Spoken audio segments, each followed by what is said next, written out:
Now on All Our FM, a special broadcast with George Matlock. Wywiad specjalny Orła FM prowadzi George Matlock.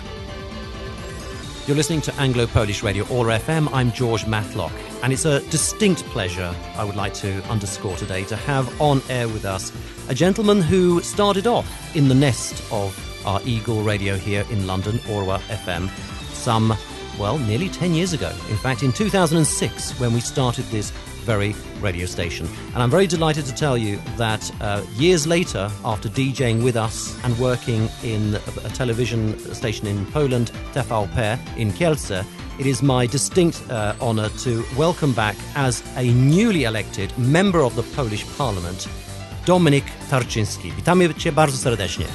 Hello, George. Witam wszystkich bardzo serdecznie. It's such a pleasure to be on air, to be online, to be with you today. It's a special day for me. The first day, as you said, newly elected member of the Polish Parliament who started in the nest of Orła. So it's absolutely amazing. I'm so overwhelmed with all these things happening today and really happy to be with you and share my joy and, all these things happen with you. Okay, well, we're delighted. We've actually gone back into the vaults, into the archives, and although we're not going to embarrass you by playing back your first programme, what I have done is I found a number of photographs of you in the studio, really good quality photos, which we will be sharing with the listeners when we publish the audio.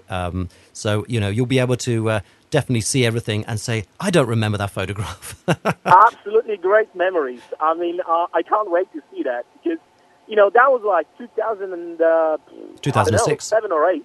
Yeah, well, you started in 2006. That was a moment when I came to Britain, to London with this wave of the immigrants from Poland, and this is how my journey started, and many things I learned thanks to you and to Orła. So I'm really grateful that now after 10 years, we are changing the Poland. I am changing the Poland in the Polish Parliament, but we started with Orła because the things we've done and the things you do now is just changing the Poland, helping the Polish community in London, helping the Polish people, because it doesn't matter where you live. It doesn't matter if you live in London or Warsaw, you are still Polish, and we are all Poles.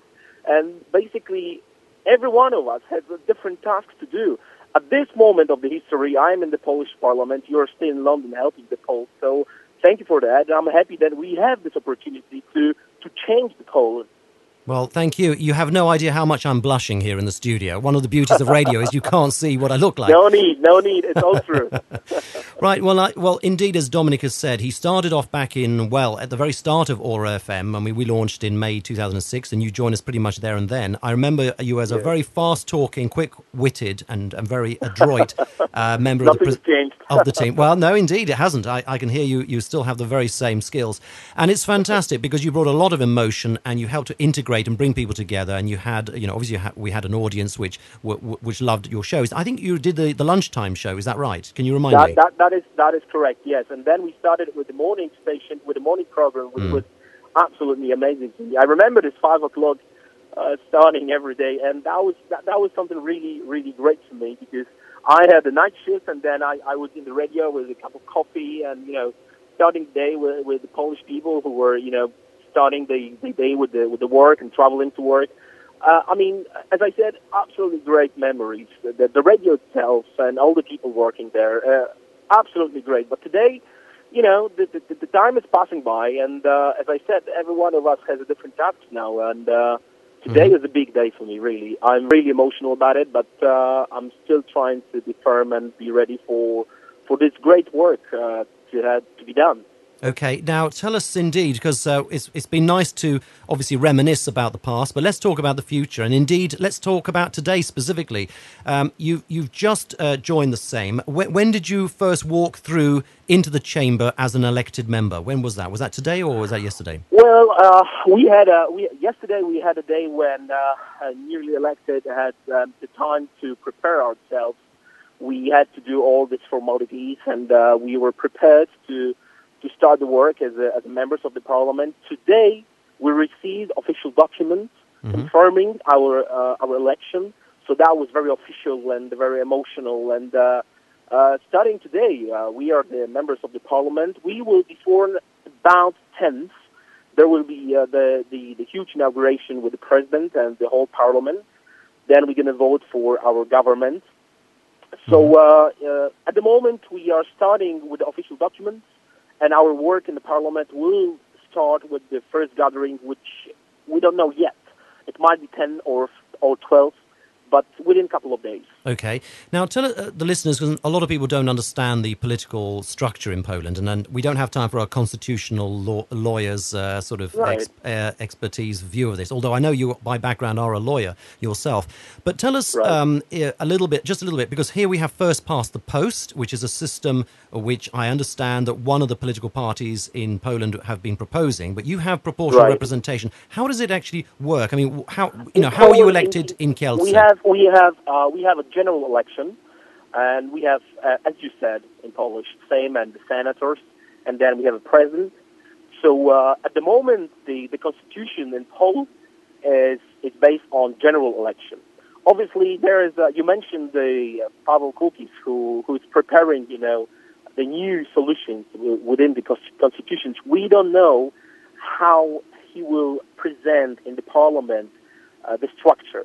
I don't think there is a need for the change in Poland. I don't think the Law and Justice, which I was elected from the list of the Law and Justice, we don't really see that there is a need for a change. I think this obviously constitution has to be changed. 1997 is a long time.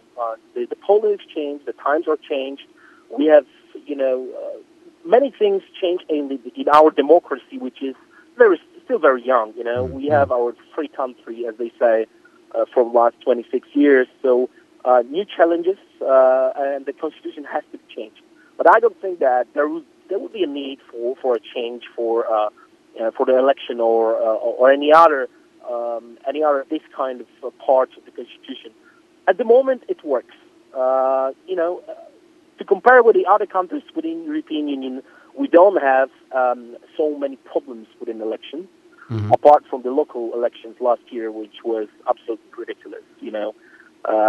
Like 25% people, didn't know how to vote, let's say. Good Lord. The votes, So how can you explain that when now we have like 2.5% votes which are cancelled? So only because of this local government elections, I would think what has to be done.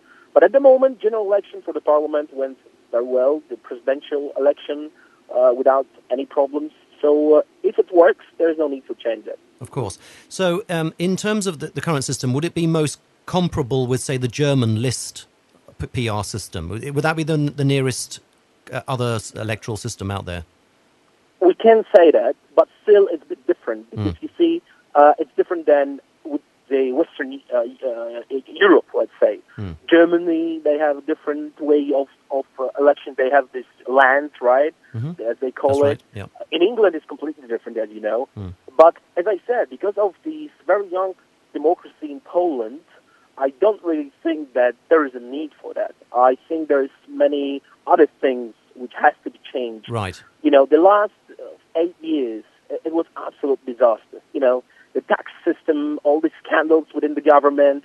There's so many things which has to be done, quickly now.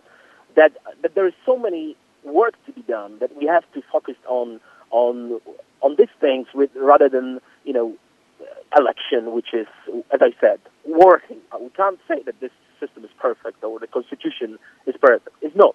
Yeah. But as I said, after 8 years of Eva Kopacz government, there is so many things to be repaired, let's say.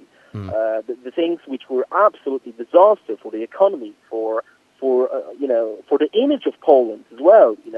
All these scandals went through the whole world. And all the ministers, the tapes, the things they said on during these meetings, and the fact itself that they let someone to record them, to tape it, it's just worse, really. Yes, we recall some of those very events. The only thing I suppose you could say in favour of Poland over the last 8 years is it hasn't been all bad, in the sense that at least you've had positive economic growth. The only country in Europe not to have any recession during what has been one of the world's worst financial crises that anyone can remember. You see, this is what we know from the government. This is what we've been told and what media been told by the government. You see, what we have to start with is just starting with the documents. We have to find out if all the data is true. We don't think it is. Okay. You see, in my opinion, that was only this green map was just PR. They were absolutely great with selling the successes and hiding all these problems. So I don't really think that the budget is so well. If it's so good, why they all lost? This is the first time in the history of Poland since 1989 when only one party has the power. Yes. The Andrzej Duda was elected as the president. Now we won as the first time in the history. This support is not coming from nothing. Right. Yeah. So you have you've now secured the Senate, the Sejm, as well as the presidency. That is correct. Right. Well, you've got a fantastic mandate. Sorry to interrupt you there, but Dominik, you've obviously, as a party, Law and Justice Party, have an incredible mandate now to make change. And clearly, from what I sense in what you're saying, you as a party are very enthusiastic about not pussyfooting, but getting on with it and making that change. That is true, yes. So, what made you actually personally decide to go into politics? You're obviously in the vanguard of a party that can now change things because you have secured constitutionally so much. But for you personally, what made you decide you wanted to go into politics? Well, the reason was very simple. The things just surrounded me. When I came back from London, when I decided, okay, I've done my part. I tried to learn English. I tried to get experience. I tried to learn and bring my experience to Poland. I said to myself, I have to try. And I came back and I felt so bad. I felt like, oh my gosh, it was so easy in London. It was so, easygoing. There was no stress. There was all these problems which I really experienced straight after coming back from Britain. I said to myself, okay, I'm not going to look for someone else to do something for me. I want to do it myself. And I said, okay, that's it. I'm a lawyer. I've got my skills. I want to change Poland. And I basically start to do things which were not strictly political, but I tried to do the same things I've done in London to help people like, even homeless people or people in very bad financial situation. I started to help local NGOs. Right. And then I received an offer. My work was noticed, and someone said, Dominik, you do the right thing. We would like to have you as a candidate. And Fantastic. I said, so they approached you. For So the law and because a lot of people here see it almost a bit more like a career, even in the UK, and they will sign up and join a party, and then they will try and work through the ranks to be nominated to be the local prospective candidate in a party election or in a government election. What you're saying is that they actually tapped you on the shoulder. They reached out to you. That's right. Because you see, I wasn't a member of the political party. My, as I said, career, we cannot really name it in this way yet. But I started to work with the NGOs and change my local society. I was very active locally, and that was, as I said, some people just decided that this is a good job. That's why I was so privileged. When I received this offer, and I said, obviously, yes, I'd like to be the candidate, and the whole campaign was really great. I had such a big support from the members of the parliament, older members, and from the people from the Law and Justice, and very successful. And we had a great people who cooperate together, and that's how I think it worked through the whole Poland. This is very interesting. This is very interesting what you're saying, Dominik, because a lot of Polish people, as you know, in the UK have also tried to express their political literacy and have tried to join the Labour Party, the Conservative Party, the Liberal Democrats, whatever it is, even UKIP. And we've got quite a few people who've been on my radio station who've gone on to join UKIP. and the Eurosceptic Party. Now, in all cases, one of the things that they have come up against is the establishment here, the fact that it's not so easy to get recognised. And that even though they might be devout party activists, they don't necessarily see that translate into any kind of influence, and they sometimes feel disenchanted. And I've known several who've been standing in local elections or whatever and have not progressed in one political party or another. And it's not a specific political party. This is a malaise in politics in this country right across, that it's so difficult to be recognised for hard work. From what you're saying, it sounds like in Poland that is not the case. If you do good public work, there is an opportunity or there's a chance that people will recognise that. Is that what you're saying? It is. But I'm not saying that it is easy. It's not easy. It's not like you want it and you have it. No, it was like 6 years of very hard work. Right. I came back to Poland in 2009, and then I started to be very active with the local communities and the NGOs. I started my own NGOs, and you worked in television. To be fair, you worked in television, which obviously also increed your visibility. Yeah, of course. That is correct. Yes, I was in charge of the public television in Kielce.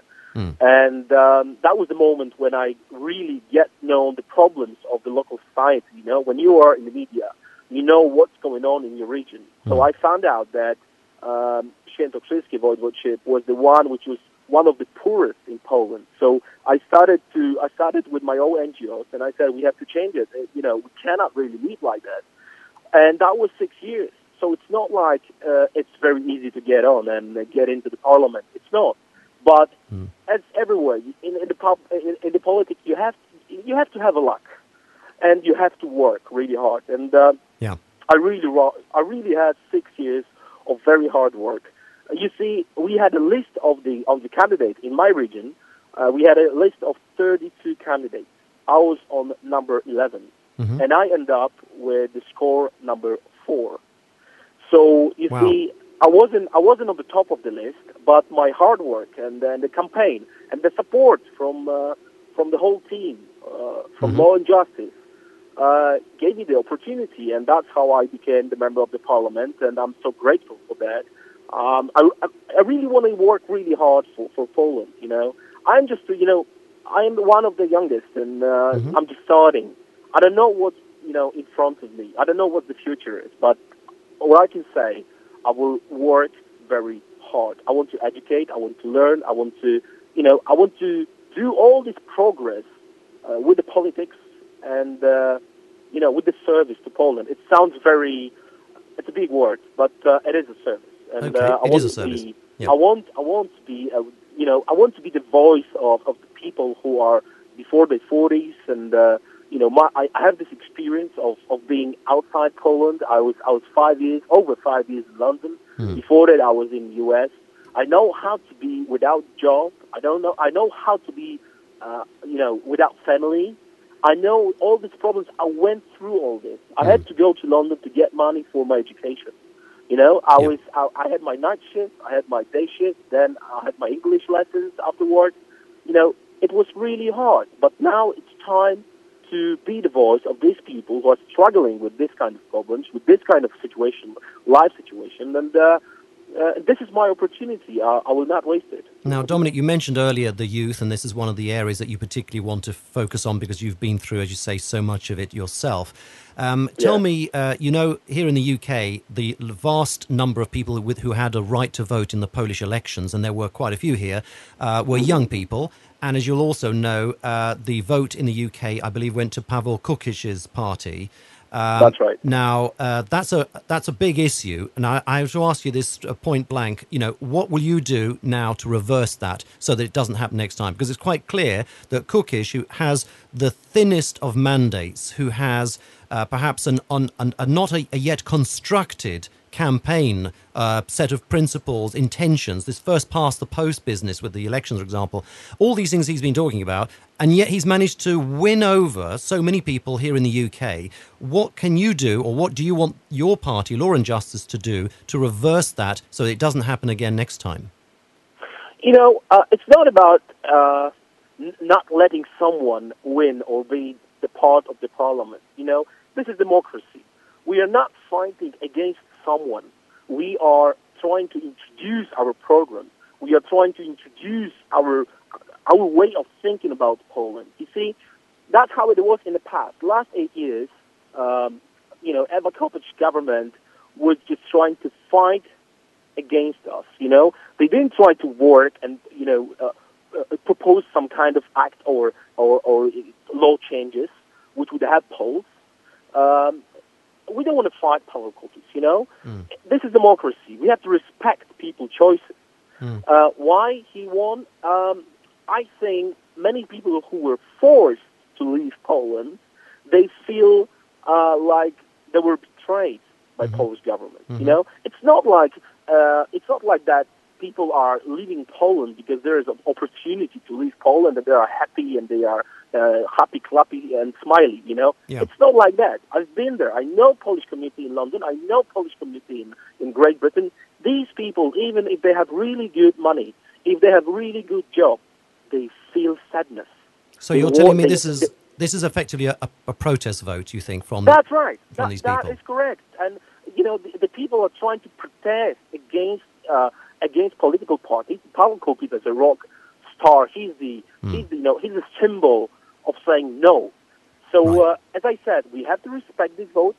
These votes are not worse than ours, but in my opinion, this is the kind of protest against what's going on in Poland. This is not winning. Paweł Kukiz is not winning with us. Paweł Kukiz is the symbol of kind of rage against what's happening in Poland. So personally, I like him. We know each other for some time, and I have nothing against. But to change Poland, you have to have a program. You have to have a real power and a mandate. You cannot be just a rock star.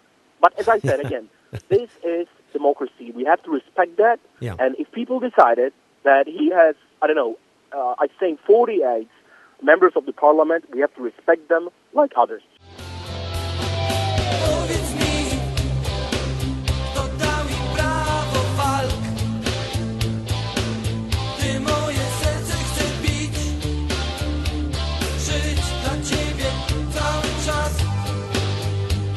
I've got to ask you this. In your time on All FM, do you ever remember playing any of his music on the station? Of course I did.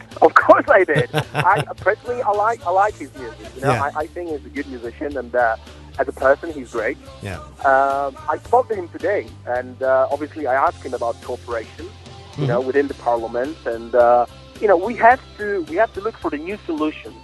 Right. We cannot really fight all the time against each other within the parties and within the parliament. We have to look for the solutions and cooperation. That is good for Poland. Yeah, so consensus, not confrontation. So final question, if I may, is where do you see Poland's place in Europe? I mean, the PIS, the Law and Justice Party, has often been described as Eurosceptic. Now, that may or may not be factually correct, but where do you see the future of Poland?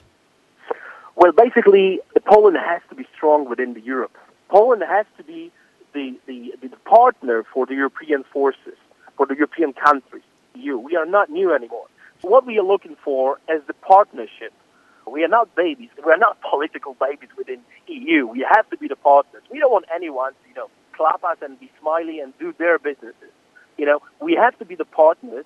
We have to build a strong Europe, but we cannot be treated as a second category country. This is how it was, with many cases. Obviously, I could give you many examples when we lost within the European Union many cases, many things. But I don't want to go into the details.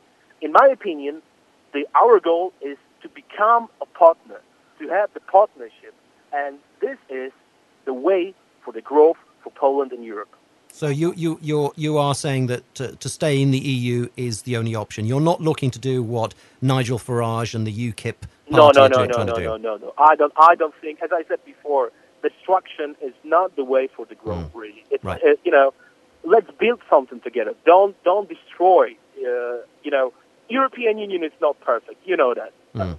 Many political structures are not perfect. But starting with with destroying whatever we built so far, it's not right thing. Right. That's my opinion. Okay. It made me rather chuckle earlier, Dominik, when you said that you left England to go back to Poland where it was stressful, and you said it wasn't so stressful here in the UK. Are you saying I was a soft manager on you? I mean, I'm not sure. God. George, you were one of the best. You are my friend, and thank you very much for having me today. It was like, the journey within the time to hear you today, and, to have all these memories. I hope to be more often on air with Radio Orla, because all these memories bring me back to this beautiful coffee, all these Ealing Broadway restaurants. It was so great, so great. Thank you very much for the call. I'm so happy I could be on air today. Well, fantastic. Thank you very much, Dominik. You've made my day and indeed my year. We're really so proud of you, and I know that you're one of the success stories from Orla FM. It's what we are, a community radio station. We're here to serve the community, but we're also thrilled when individuals manage to break through and achieve something. And I know it's a glowing tribute. It's only what you deserve, mate. You've been a great presenter for us. We remember you very fondly, and we're very, very excited about what you're going to be doing now going forward. Don't forget us. Definitely come back on air. We'll definitely be interested to talk to you about the latest developments in Poland, because I know you'll be very close to all of them. And may God be on your side, and may really be a great political future for the country. That's what we wish. The future is bright, George. Thank you very much. Thank you. You take care, and all the very best. Bye-bye. Bye-bye. Bye-bye.